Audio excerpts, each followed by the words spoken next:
Hi everyone, hey, welcome back to my channel. I'm so excited about this video because I am challenging myself to do a 10-minute video, so I better get cracking. So today what I'm going to be doing is telling you 10 reasons to love Anne of Green Gables, which is a book that I just finished by L.M. Montgomery. I'm going to give you a quick synopsis first, and then I'll get into my reasons, and I'll label them down below. I'll do my unspoilered reasons first, and then my spoilery reasons last, so you can navigate the video as you see fit. This video is a failure times 2, one of which is that I did not make this under 10 minutes, and the second of which is that I proved to you all how much I cannot keep my numbers straight. I'm a reader, not a mathematician.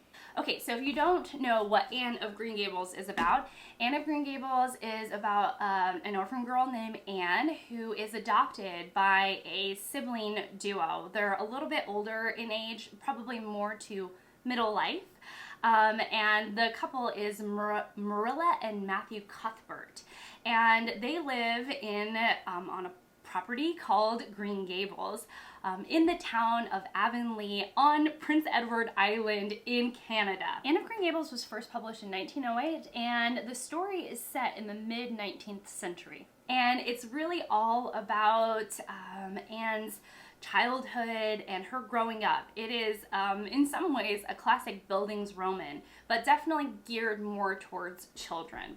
It is considered a children's classic, and I can definitely see why, because there are 10 reasons to love Anne of Green Gables. Okay, so my first reason as to why I love Anne of Green Gables, and why I think you will too, is because of Anne. Anne is one of the most fantastic characters I have ever read. She is fully realized and fully developed. And one of the aspects of Anne that I really love is that her outlook on the world is extremely romantic. Romantic with a capital R, not like romantic as in like she loves all of the boys that walk by her home. No, she has a huge imagination. She has this awe of nature. She is very tapped in and puts a high priority on her emotions. And this is the way that she moves through the world. And unlike a character kind of like Pollyanna, who sort of has this gumption and this can-do attitude and nothing can really take her down, right? This Pollyanna attitude. Unlike that, Anne is flawed.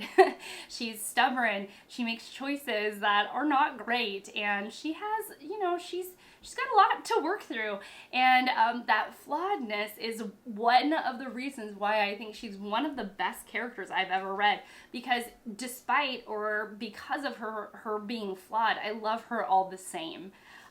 Just a fantastic character, and you'll see why as I move through my list. Number 2, the setting is absolutely gorgeous. I mean, really, really beautiful. So we are on Green Gables, which has lots of trees, and there's a lot of beautiful nature writing sprinkled in, and it's all done in this enchantingly real way. Sometimes when I was reading or immersed in the setting, I almost felt like I was in the middle of a fairy tale. But let me read you some of Montgomery's writing and the way that she describes the setting. So, in chapter 4, it says, "A huge cherry tree grew outside, so close that its boughs tapped against the house, and it was so thick with blossoms that hardly a leaf was to be seen. On both sides of the house was a big orchard, one of apple trees and one of cherry trees, also showered over with blossoms, and their grass was all sprinkled with dandelions. In the garden below were lilac trees purple with flowers, and their dizzily sweet fragrance drifted up to the window on the morning wind." Just beautiful. I mean, really, really stunning writing. And in a way, Green Gables is its own character, similar to Rebecca's Daphne du Maurier's Rebecca, in the way that she described Manderley. Manderley is a creepy house, and in a way, Manderley has its own personality that it brings to the story. And in very much the same way, though different, Green Gables isn't dark and suspicious like Rebecca is, or Manderley in Rebecca. Green Gables is beautiful and bright and ever-changing. And what better character but Anne to sort of describe these scenes to the reader. Just absolutely stunning. Okay, 5. 5? You mean 3. This is a super cozy read. One of the reasons why I love it is because it's so cozy. We are watching people come over for tea and visit, and we're watching Anne learn how to make pies and cakes, and have her friend over for afternoon drinks. I mean, all of it is just the coziest of the cozy, also set in a small town that is quite nosy and up in each other's business. So as far as the cozy boxes, all of them are checked, for sure. Okay, number 4, female friendships. Before reading this, I didn't realize, or I had under the false impression, that the Anne of Green Gables was, in a way, a love story. But it's not a love story in the way that I first anticipated it being. It is a love story between Anne and her best friend, Diana Barry. Anne has always wanted a friend, another reason why I love Anne, and she is gifted her neighbor, Diana Barry, to be her friend, and she does not take that friendship for granted. In many ways, she loves Diana more than anyone else in the whole novel, and she values that friendship more than any friendship she has in the novel. And what I love about this is that it is such a beautiful model for female friendship, for young women to look at and know that female friendships can be fulfilling and beautiful and wonderful in their own ways. Reason number 5 are all of the characters. Ellen Montgomery has a knack for writing incredibly well-rounded and dynamic characters. There isn't a character in the book that feels flat. So all of the characters have their own struggles, their own points of view to the world, their own little room to grow as people. They have their likes and dislikes and their own opinions that may be wrong or limited in some way. So every single character in the book is absolutely stunning. Reason number 6 is going to be Ellen Montgomery's phrasings. There are 2 phrases that stood out to me in particular. One of which is a bosom friend, which means that somebody that is so close to your heart that they really are part of you in a way. And that is the way that Anne feels about her friendship with Diana Barry. It is her bosom friend that not even death could separate you all. And then there's also the phrase kindred spirit, which she uses for a lot of characters throughout the book, but it means that somebody that gets her right away, that she doesn't have to explain her big romantic ideals or her imagination or her quirky creativity. It is somebody that gets Anne, and that is somebody that she considers a kindred spirit. Reason number 7 is that's not 7. Reasons 7 through 10 are quite spoilery, so if you don't want spoilers to the book, I would move on now. 6 must be on my mind because yet again I mentioned the number 6. Reason number 6 is going to be the way that time works in this novel. We meet Anne when she is 11 years old, and we end the book when she is fully grown. She's 18 or 19, but you get a sense that she is definitely out of that childlike adolescent stage of an 11-year-old. She has been through many years of school, and so time does move in the book. And really, Ellen Montgomery uses this to her advantage. The ideas that Anne held about beauty at the beginning of the book definitely transforms and changes by the end of the book. You see Anne's stubbornness soften as the book moves. And one of the ways that I really was able to see time move in a very interesting way is through reason number 8, right? 8 is through the relationship between Gilbert Blythe and Anne Shirley.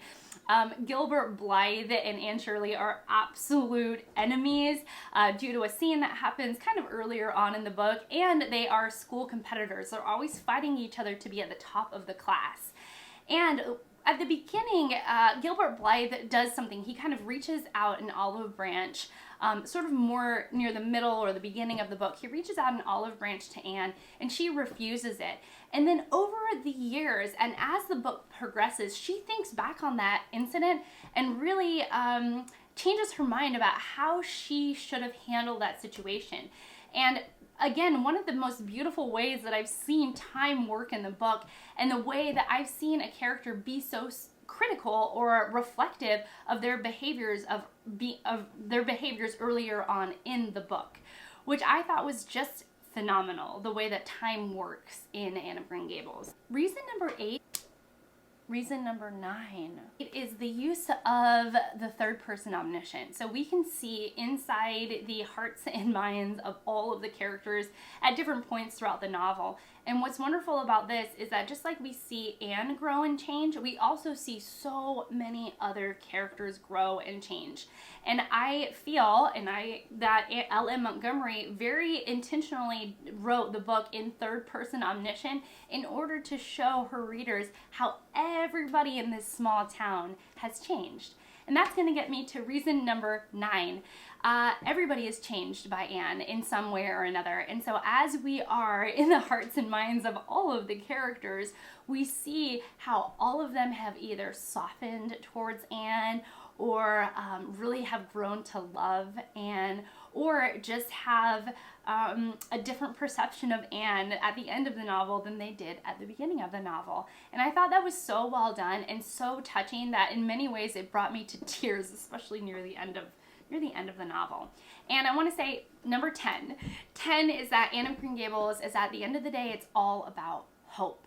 The story is all about hope. And it's all about our significance in the world, whether we know it or not. Again, I'm going to go back to that third person omniscient. Anne herself, she's never really told how much she has changed and shaken up this small town of Avonlea. She doesn't know it. We see her change in many ways, but she doesn't ever really gain like this sort of like a gaudy self-importance or anything like that. It's very, very well done, but at the end of the day, she changes every single person that she develops a relationship with. And it's so beautifully done. And in a lot of ways, I felt like L.M. Montgomery was telling me, or telling her readers, how much we make an impact on other people's lives.